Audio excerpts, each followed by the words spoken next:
Let's segue a little bit into text, and you know, and hopefully we can wrap up the whole Illustrator portion here and then start getting into some architectural projects, which by then it'll be super easy for you guys because architectural layouts are actually quite easy compared to all the crazy things that we've been doing up to now with all the customized drawing and stuff like that in Illustrator. So text, you'll notice that there's several tools. There's all these text, area, text tool, type on path. So let's just kind of go through all of them. So when you go to text and when you just simply click once, that's the key. If you just click, you can start typing whatever you want, just like okay. So that's that. So what that does is that it actually creates kind of a self-healing text box, and we'll leave that there. And then I'm going to go to text again, but now I'm going to click and drag, and look what that does. It's actually creating a text box in itself. And then I'm just going to attempt to type about the same thing I did here. Okay, so here's a difference. If you look at these two, they look similar, but they are actually very different. Meaning if I take this, I can scale it whatever I want. If I take this, I scale this, and all it's doing is making my text box larger and smaller. So there's pros and cons to both methodology. Alright, this one with the text box is really nice because you can control this text box and give it a shape, and then you can come in here. Let's open up the type window. Paragraph. So here's the paragraph here, and then I could say full justify, and you see how it recognizes that text box and kind of takes it and makes it into a square shape, which means that if I do that, it actually adjusts with the shape. So this could come in really handy, guys, when you want your text to have a certain kind of shape to it. Be careful though, because once I shrink too much where your whole text cannot fit into that shape, you'll get this little red plus.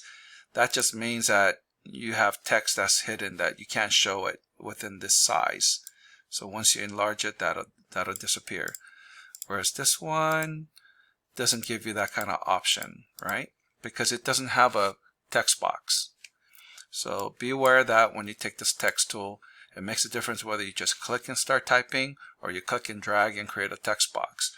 And I can tell you that depending on what I'm doing, I'm going to be very specific. Either I create a text box or I don't. You can still change it to, okay, this text is what, 15 points. So I can make it look just like that by making this text also 15 points or 14 point, whatever. Let me just go 15. So you can see this text and that text is about the same size because this was like 14.8, but now, but they read totally different, right? So again, this text box wants to be this large if I'm going to go full justification. All right, so then left, right. So two different way of creating just regular text. And then here, when you got the area type tool, what that is first you need an area. So first you can draw, let's say we draw some shape here. So we have the shape. Let me see, let's do this.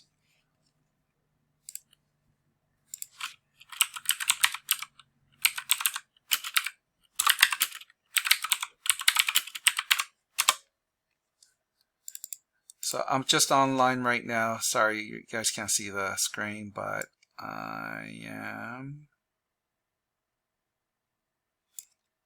copying the lyrics for Stairway to Heaven. So anyway, so I can get this tool. I can select the path and controls. So yeah. So what it's doing is it's taking that shape. There's a lady who's sure that all the glitter is gold and she's buying the Stairway to Heaven. Yeah, so obviously I can't fit all of it there, so it would mean that I would have to oops, selected. And as I expand the boundaries of this, I'll get more of the font, right? So you can definitely like use the shape of the text box to, you know, have your text read in a particular way, right? So that's the area type tool. So let me get rid of that. And then the next one is type on a path tool. So let's say we got Stairway to Heaven. So let's create cheesy, but some Stairway to Heaven. So I have this path, right? And this path shouldn't have a fill, but just an outline. So then I can come down here and go to type on a path tool. Let's bring this font a little smaller to 6 so it can fit. Come down here and I'm going to Control V.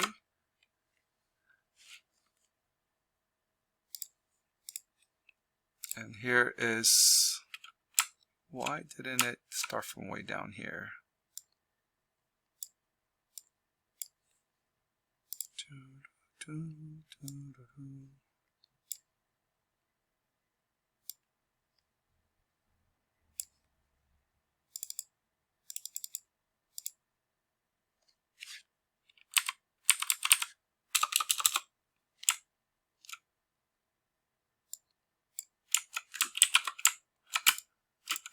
Give me a sec while I figure this part out. Oh, I'm back. That was really dumb. Because I have my paragraph to be right justified, so I started at the end of the text and then didn't have any room. Obviously, it should be left justified, so there's that. Control V. Oh, let me get more of the text here. Control C. Oh, Control C. Hot dog.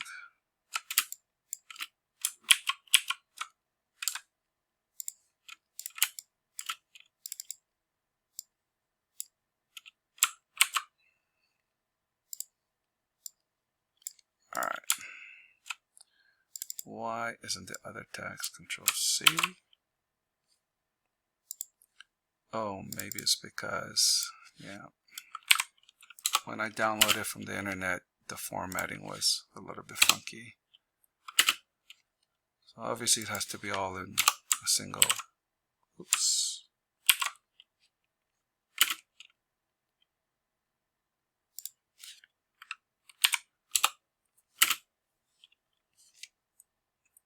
So there were basically sentence breaks on it, so that's why it was behaving that way. Okay, good. So now it's all in a single line paragraph. Control C. There it is.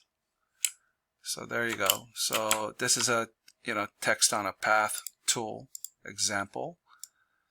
Let me see, what else can I show you guys. Vertical type tool. It's interesting. It just types vertically, straight down, like a lot of the Asian books. And then vertical type on a path. Touch type. I have no idea, nor do I care.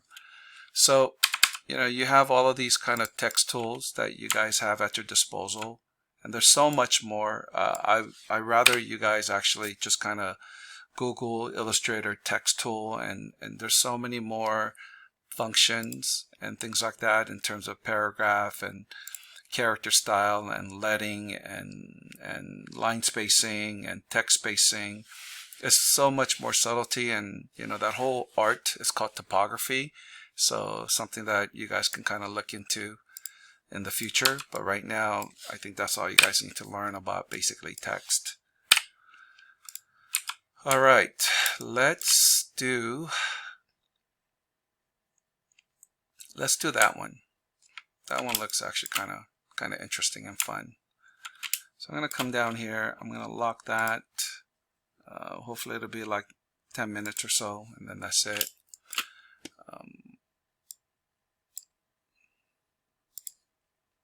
So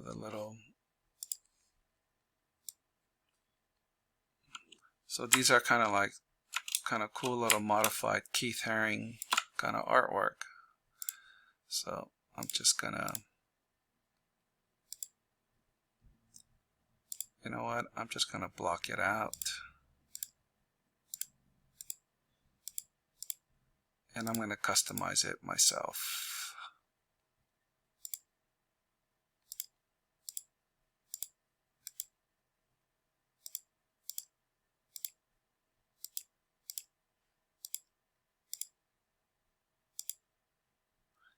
So even though it doesn't look exactly the same, guys, again, you know, you guys are creators. I don't want you to necessarily, you know, be stuck with copying stuff. So use your artistic flavor. So we have that right now, and of course it's all choppy and blocky, but I'm going to go ahead and combine them. And then you can go and start to change the characteristics of those anchor points, remember?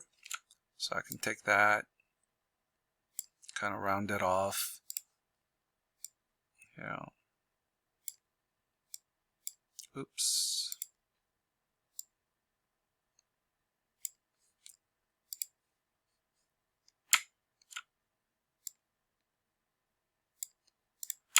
Something like that. Let's see. Just make sure that you don't twist them around. Then make sure that they're not all twisted. Oops. Come on. So I'm just going to go back in here and just kind of round it off, and then if I need to edit it more, I'll do so.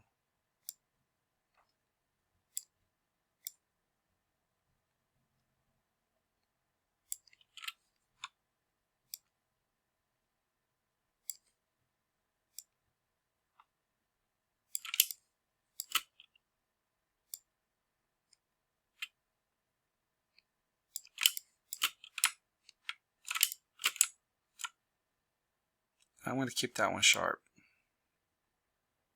I think that'll look kind of cool.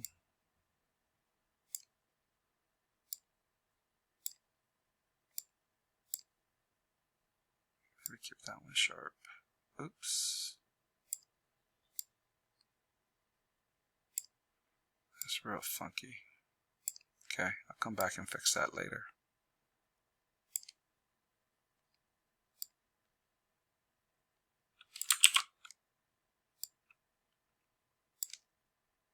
Keep that sharp.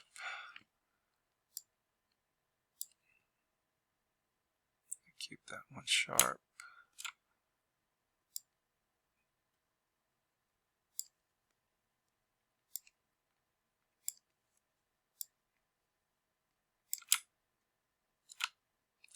Alright, so then here I'm going to come back in here because this is really funky. I'm going to pull this in and kind of readjust my curve so that it's not, I don't have any bumps on my curve. You see how it's just getting bumpy looking here? That's because I have too many nodes here. This is probably a good idea right here at this point to maybe delete one of these guys and then come back in here with just one clean curve. Right, so again, you know, Illustrator is incredibly flexible, guys.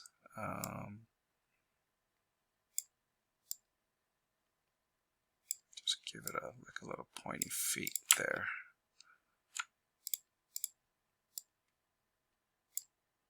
Maybe come in. Yep, that's cool.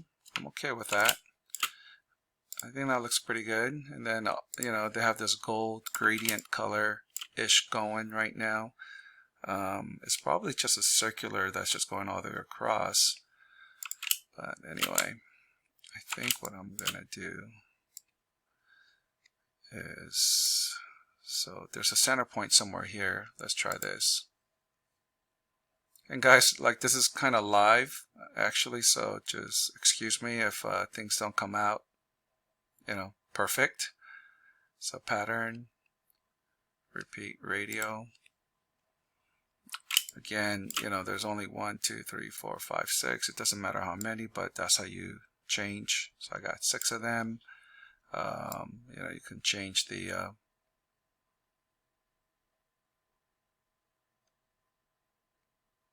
yeah, that's cool. So there you go. So I have this logo. Oh, and boy, there's a lot of little things that as I'm doing stuff, I'm reminded of subtle things. So you see the stroke? That stroke is actually 1.7. Obviously, if this thing is really big, you know, it actually is growing, which is great, because in the past it wouldn't. It would stay at 1.7. So, but either way, I think that stroke is too thick. And then if I make it smaller, that stroke should get smaller than 2 points. It should get skinnier, right? So it's proportional to the kind of the size of your vector, if you will. And that, just in case it's not doing that on your machine, you want to come down here to type, and then you want to have this scale, strokes, and effects on. If that's not on, then when you shrink something, your stroke's going to look super chunky.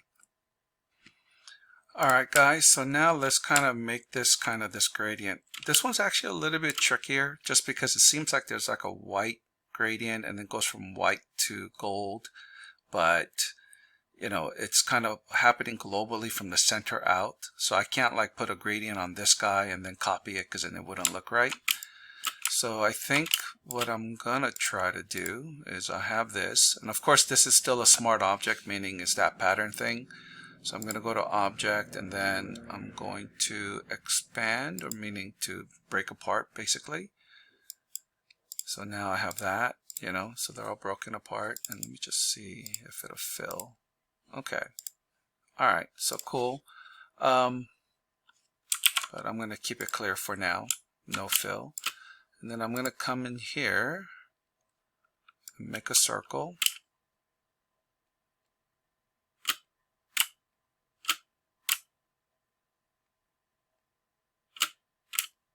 See if I can fill this whole circle.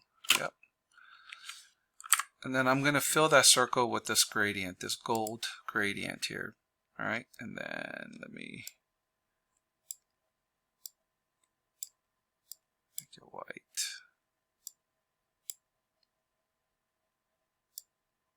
More white.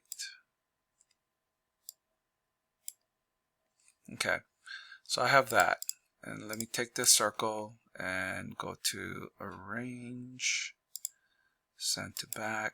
And I think the best way to do it is to really just cut it out. So I'm going to select all of that and then go to my divide tool, which divides it all up, and then undo, ungroup, and I can get rid of that, and here's my gradient. And then actually the stroke is really, well, actually let's do no stroke. So there you go. Close, you know, kind of. I think the pattern was too spread apart, so I can make it tighter, but I think you guys get my point here. I'm gonna group that. So there's that. You know, so hopefully you guys are feeling a little bit empowered by now to be able to create and draw virtually any shape you see out there. It's just a matter of spending the time, guys.